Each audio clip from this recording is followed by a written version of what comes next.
안녕하세요. 김대원 교수님 생화학원 전반부 수업 시작하도록 하겠습니다. 이 전반부 수업 같은 경우는 크게 세 가지로 나뉘어져 있는데요. 첫 번째로 단백질, 두 번째로 DNA 유전자, 세 번째로 가장 중요한 헤모글로빈 파트 세 가지로 나누어져 있습니다. 그럼 먼저 1강 단백질의 구성과 구조에 대해서 시작해 보도록 하겠습니다. 먼저 단백질의 특성입니다. 단백질은 기본적으로 아미노산이라는 단위체로 이루어져 있으며 이 아미노산 단위체가 여러 개 모여가지고 하나의 단백질이 됩니다. 하지만 이 아미노산의 종류, 즉 이 아미노산이 어떻게 배열되는지에 따라 가지고 각각의 단백질은 다른 특성, 다른 3차원적 구조를 가지고 있습니다. 여기 아래 예시 같은 경우는 DNA 중합효소의 예시인데요.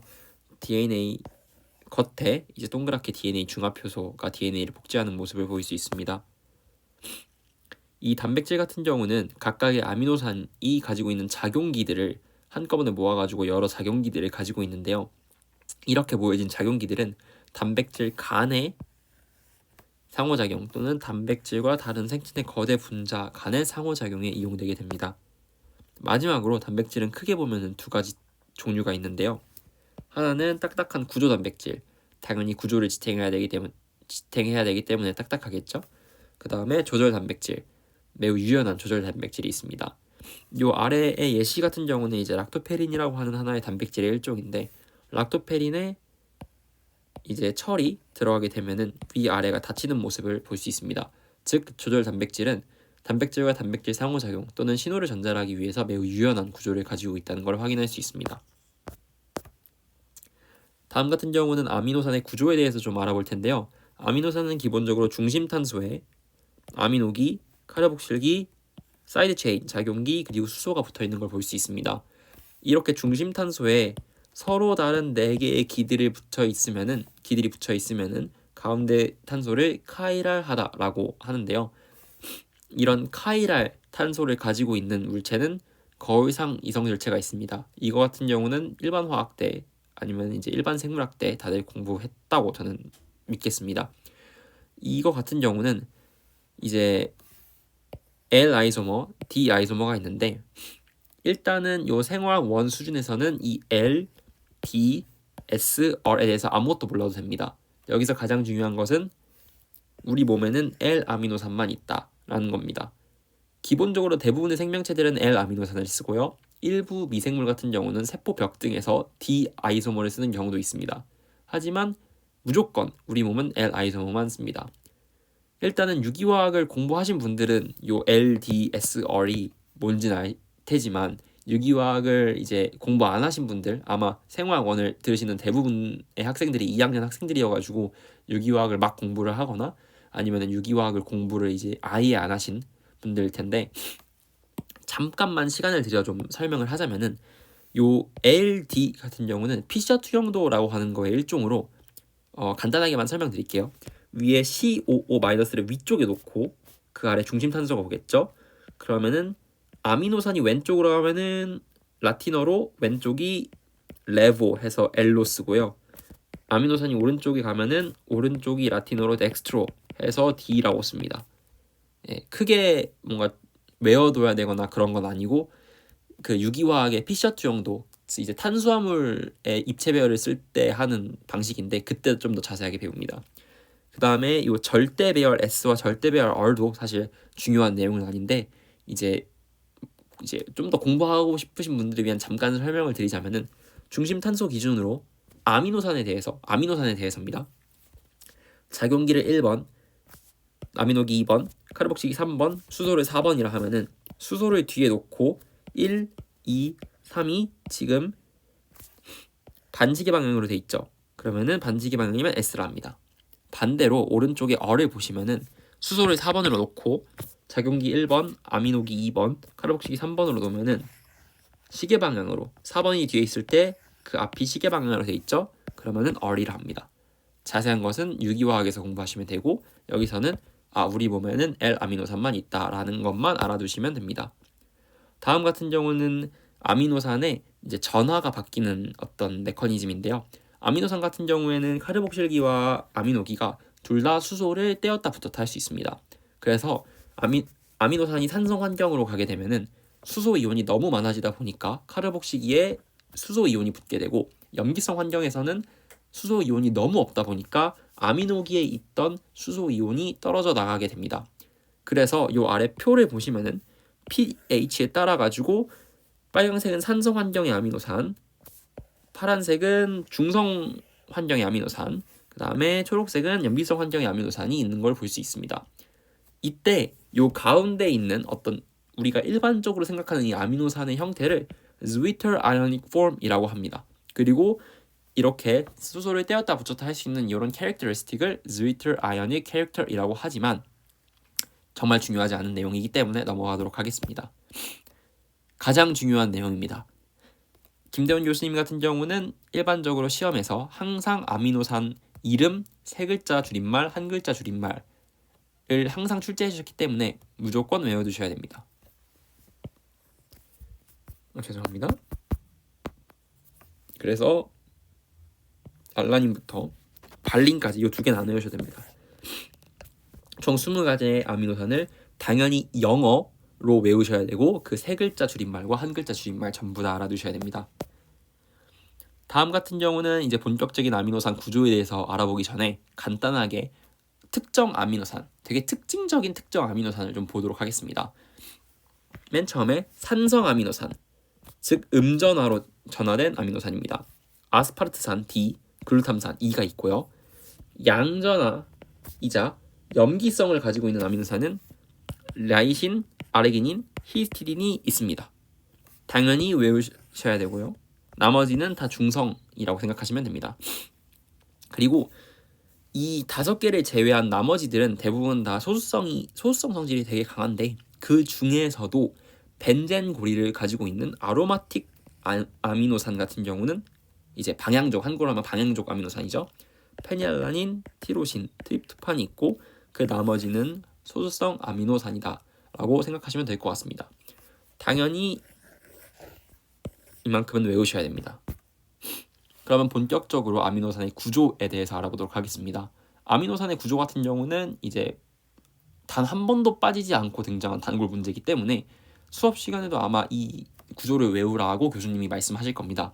당연히 외우셔야 되고, 저는 개인적으로 이제 여기 아래는 아미노산이 되게 공통적으로 들어가는 기본 메인 체인이기 때문에 요 사이드 체인만 저는 항상 외웠습니다. 그래서 사이드 체인만 외우시면 될 것 같고, 그러면 하나하나 이제 어떤 아미노산이 어떤 특성을 가지고 있는지 확인해 보도록 하겠습니다.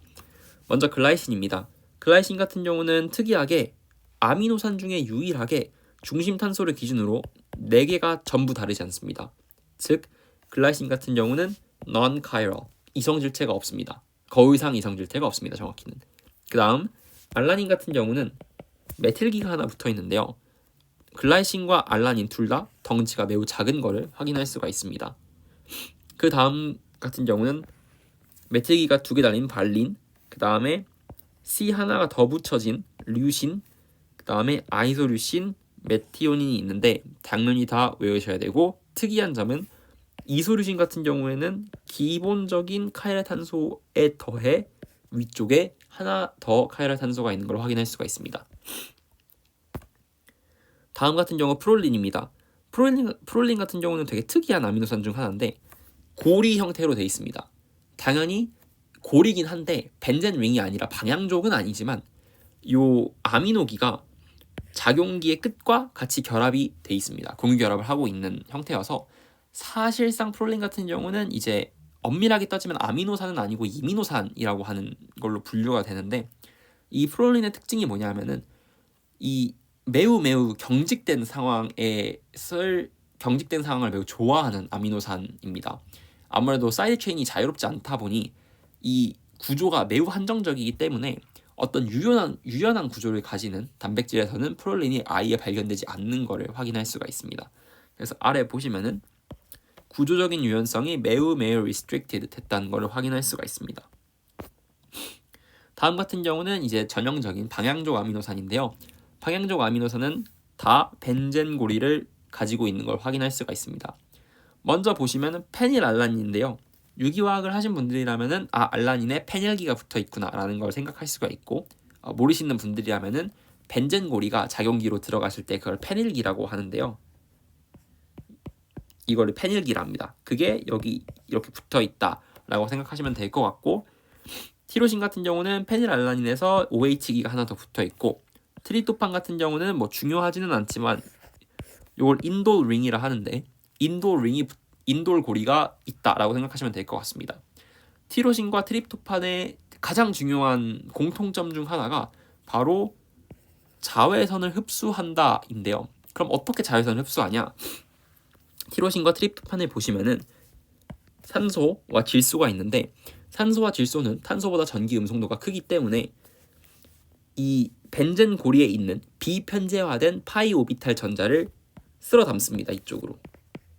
그래서 상대적인 극성이 되면서 그런 이유로 자외선을 흡수하는 어떤 경향성을 띱니다. 이게 매우 중요한데, 이 트립토판과 티로신이 자외선, 즉 이제 정확히 따지면은 276 나노미터나 280 나노미터의 빛을 흡수한다라는 것을 통해 이 시료 안에 단백질이 있구나라는 걸 확인할 수가 있습니다.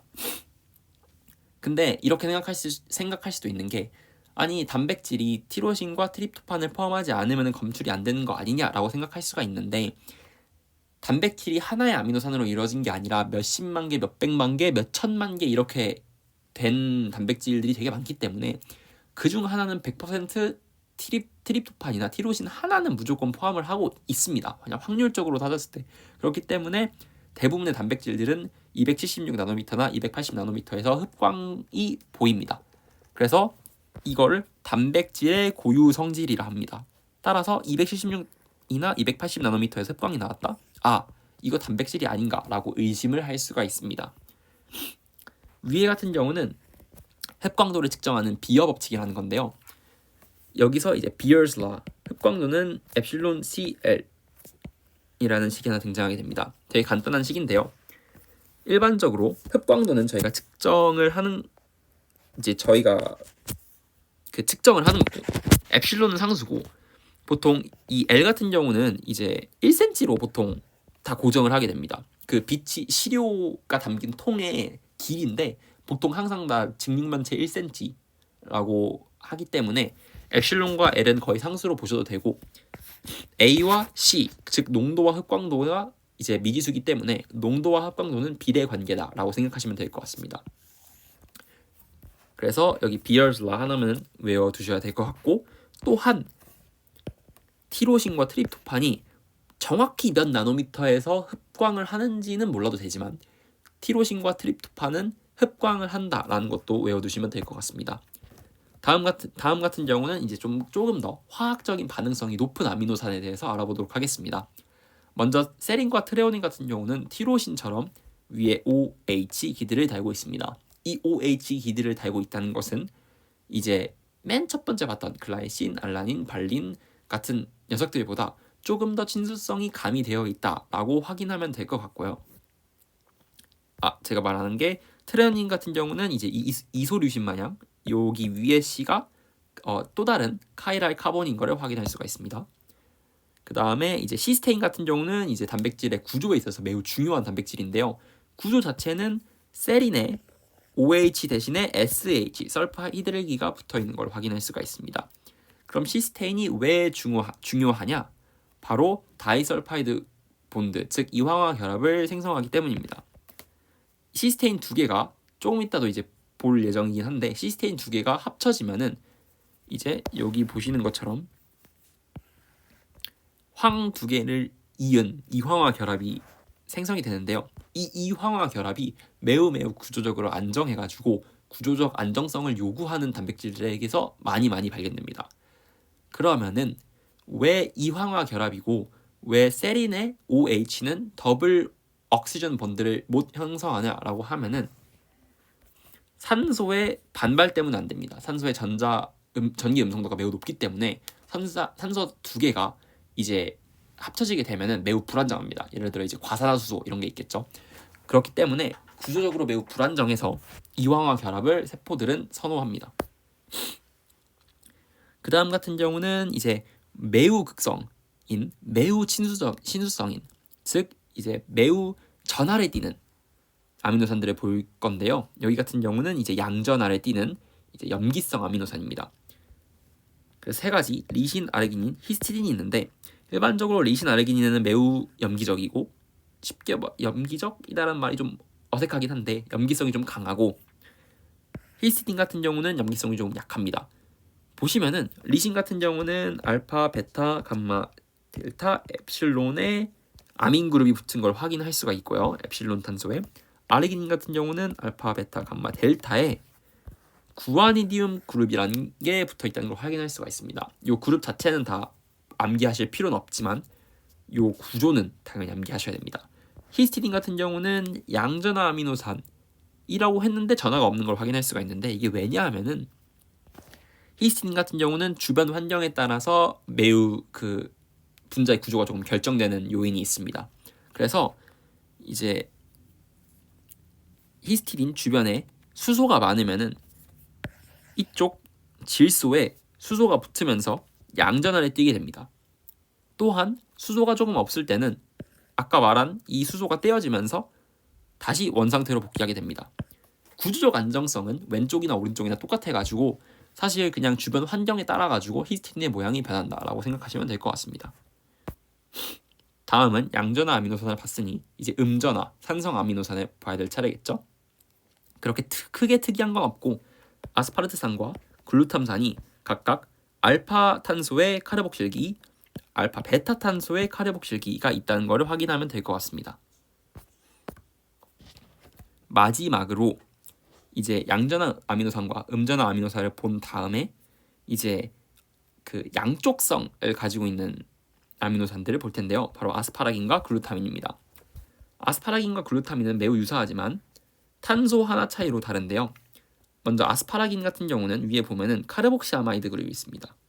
카르복시 아마이드 그룹인데 여기서 산소 쪽이 델타 마이너스, 아미노기 쪽이 델타 플러스가 되면서 수소 결합을 형성할 수 있는 용이성을 제공합니다.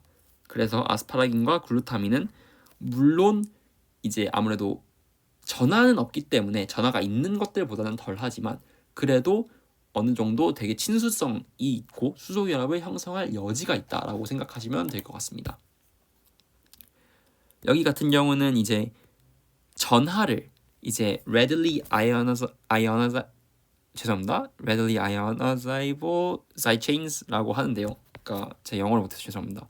쉽게 말해서 이제 전하가 있는 아미노산들 7개에 대해서인데 여기서 약간 이제 헷갈릴 수가 있습니다. 이게 교수님께서 다 설명을 안 해가지고 아미노산에 대해서 많은 부분이 이제 일반화학이랑 좀 엮인 게 있거든요. 그래서 일반화학이나 공학화학을 안 배우신 분들은 조금 힘들 수가 있는데 어차피 시험에 안 나오니까 매우 간단하게만 일단 알려드리고 가겠습니다. 기본적으로 이 7가지 이제 전하가 있는 아미노산은 아까 봤던 DE, H, K, R뿐만 아니라 티로신과 시스테인도 같이 이제 쉽게 수소 이온을 떼고 전하를 보유할 수 있게 됩니다. 그래서 이렇게 7개가 readily ionizable side chains라는 거를 그냥 한 번만 알아두시면 좋을 것 같고 그게 여기 이제 사이드 체인에 pKa 값이 있다라는 걸로 통하게 됩니다. 근데 요게 사실 여기서 조금 헷갈릴 수 있는 부분이 있는 게 아까 말했듯이 염기성 아미노산이 히스티딘, 리신, 아르기닌 이렇게 있다 했는데 보시면은 히스티딘은 pKa 값이 낮고 리신과 아르기닌은 매우 높아가지고 되게 많이 차이가 있는 걸로 보이는데 요거 같은 경우는 조금 오해의 소지가 있는 게 저희가 이제 염기성 아미노산이냐 산성 아미노산이냐 하는 거는 이제 증전점 기준으로 하는 건데 이거 같은 경우는 그냥 단순히 그 기에 해당 사이드 체인에서만 해당 아미노 기에서만 해당 카르복실 기에서만의 pKa 값을 구한 겁니다. 이걸 다 종합적으로 따져봤을 때는 이제 히스티딘이 염기성으로 가는 건데 이 사이드 체인으로만 따졌을 때는 히스티딘이 좀 약간 산성적이다, 애시딕하다라고 조금 보여지는 것이기 때문에 그런 오해 같은 거를 약간 좀 풀으셨으면 좋겠습니다. 여기는 왜 pKa 값이 되게 낮은데 염기성이냐 이런 거를 좀 풀으셨으면 좋을 것 같고 그래서 이 pKa 값이 카르복실기도 있고 아미노기도 있고 그다음에 때때로는 이제 작용기에 이제 수소를 잘 뗄 수 있는 애들이 있다 보면은 얘들이 섞여가지고 이제 그 타이트레이션 커브라고 하긴 좀 그런데 그 pH 커브가 되게 다이나믹하게 나타납니다. 여기서는 다루진 않는데 그렇기 때문에 제가 별표를 쳐놨는데 딱히 중요하지는 않고 그냥 요런 7개가 이제 사이드 체인에 pKa 값이 있다. 즉 이제 사이드 체인에서 어떤 수소를 떼거나 붙이는 게 용이하다 정도만 조금 알아놓으면 될 것 같습니다. 그 다음에 아미노산들이 서로 결합할 때는 카르복실기와 아미노기가 합쳐져서 펩타이드 본드를 형성하는데 펩타이드 본드 같은 경우는 에너지가 되게 많이 필요한 결합입니다. 그만큼 안정하다는 뜻이겠죠. 왜 안정한지는 그 이후에 좀 배워보도록 하겠습니다. 그래서 일반적으로는 펩타이드 본드를 만드는 것보다는 부수는 게 훨씬 더 우세합니다. 그래서 아래 보시면 반감기가 수용액 상태에서 1000년 정도 간다. 즉 거의 영원하다는 뜻이겠죠. 그래서 이 펩타이드 본드들이 계속 이어진 하나의 거대한 체인을 폴리펩타이드 체인이라고 하고 이 서열 정보 구조가 아닌 이 서열 정보만을 1차 구조라고 합니다. 그래서 이 폴리펩타이드 체인에 대해서 조금 알아보면은 기본적으로 아미노산 백본이 있는 것을 메인 체인이라 하고 그 옆으로 사이드 체인이 뻗어 있는데 이 작용기들 뻗어 있는 거를 사이드 체인이라 합니다. 그래서 메인 체인은 다 똑같지만 사이드 체인이 뭐냐에 따라 가지고 결정이 되겠죠. 단백질의 구조가. 근데 요 일반적으로 아미노산 하나를 당연히 아미노산이라 하는데 단백질에 있는 아미노산 하나는 레지듀라 합니다. 조금 이해가 안 되실까요? 약간 헷갈리는 부분인데 그냥 아미노산 같은 경우는 카르복실기도 있고 아미노기도 있는데 아미노산이 폴리펩타이드 체인을 이루면은 폴리펩타이드 본드가 형성돼가지고 한쪽은 아미노산, 한쪽은 카르복실산이 안 되겠죠. 그렇기 때문에 우리가 아미노산이 아닌 다른 이름을 붙여주는 겁니다. 그래서 그 다른 이름은 이제 레지듀라 하는 거고요. 일반적으로 폴리펩타이드 체인의 이름을 부를 때는 N말단, 즉 아미노기가 있는 말단부터 카르복실기가 있는 말단 이 순서대로 부르게 됩니다. 여기 보시면은 티로신, 글라이신, 페닐알라닌, 유신이니까 YGGFL이라고 읽어줍니다. 절대 반대로 읽으면 안 됩니다. 반대로 읽으면은 다른 단백질이 되기 때문에. 그 다음에 마지막으로 부차적인 이야기긴 하지만 여기 아래 보시면은 작용기라던가 폴리펩타이드 펩타이드 본드라던가 되게 다 이제 왔다 갔다 알터네이티브하게 이제 이루어진 것을 볼 수가 있습니다. 그래서 여기 전부 다 뭐 산소라든가 작용기라든가 전부 다 alternative positioning이 되었다라고만 알아두시면 될 것 같습니다. 크게 중요한 내용은 아닙니다. 이거 같은 경우는 이제 사실 생물을 공부하는 분들이라면 당연히 다 이황화 결합을 아시겠죠.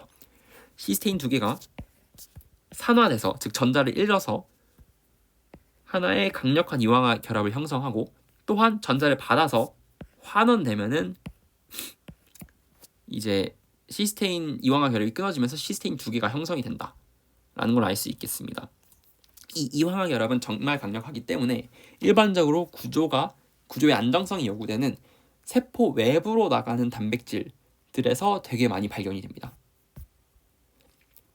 이 슬라이드 같은 경우는 크게 중요하진 않는데 일반적으로 50개 아미노산 이하의 이제 폴리펩타이드 체인을 올리고펩타이드 또는 펩타이드들이라고 하고 이 폴리펩타이드 체인은 최소 5,500달톤에서 크게는 220kD까지 이제 되게 다양한 길이를 자랑하고 있고요.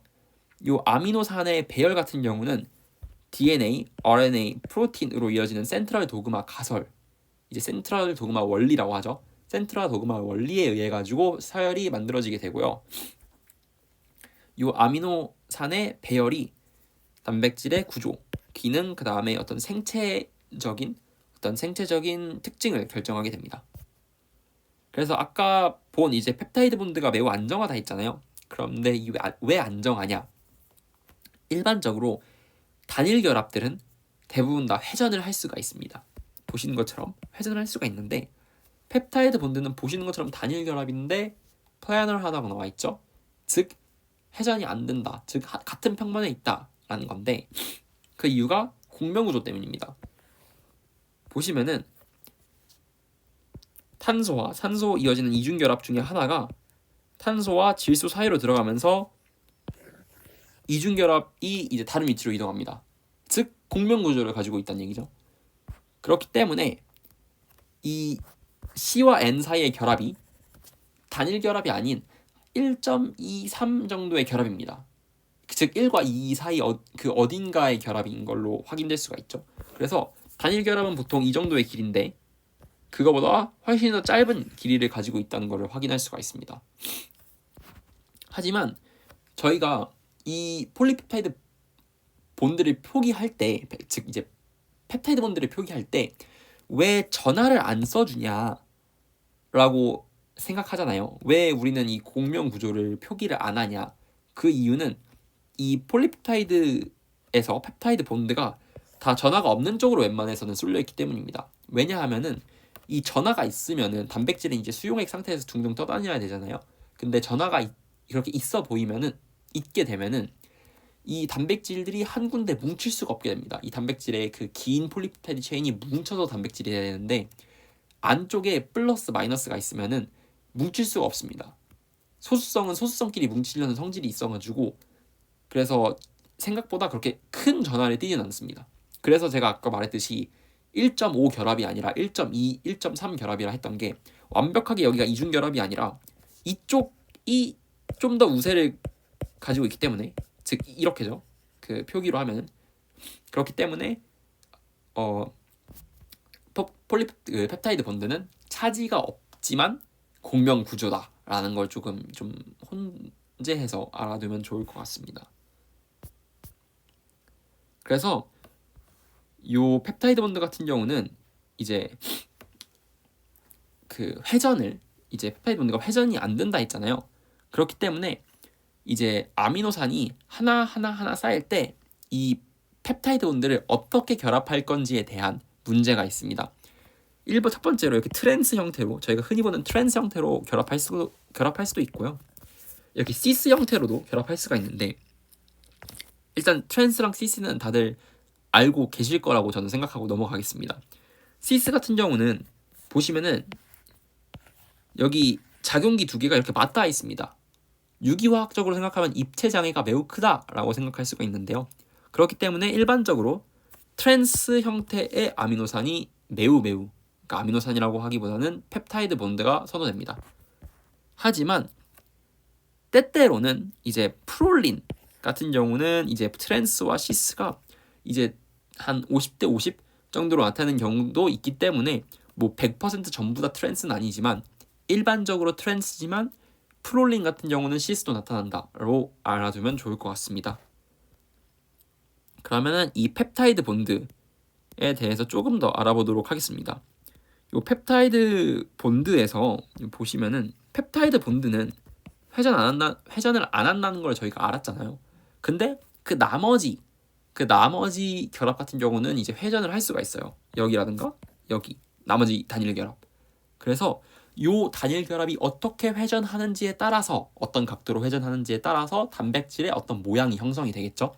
그래서 중심 탄소 기준으로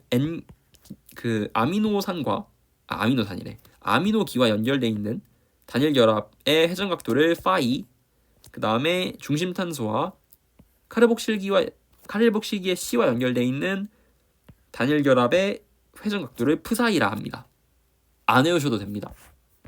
그래서 여기를 파이, 여기를 프사이라 해놓고 요 파이랑 프사이의 각도 조합에 따라서 이 아미노산의 배열이 선호하는 생성 물질이 있을 거 아니에요. 그런 거를 이제 어떤 과학자가 찾아냈습니다. 이거를 라마찬드란 플롯이라 하는데 여기서는 라마찬드란 다이아그램이라 했네요. 요 진한 초록 같은 경우는 매우 선호되는 형태이고 요 연한 초록 같은 경우는 가능은 한데 연력학적으로는 조금 불편한 그런 형태입니다. 그러면은 요 아미노산의 긴 배열, 폴리펩타이드 체인의 각각의 단일 결합, 회전 가능한 단일 결합 같은 경우는 요 진한 초록색 안으로 최대한 들어가려 하겠죠. 그래서 뭐 프사이랑 파이의 각도들이 요렇게 저렇게 이제 회전을 해가지고 요런 라마찬드란 다이어그램 안에 있는 초록색 구역 안에 들어가기 위해서 요리조리 접힙니다.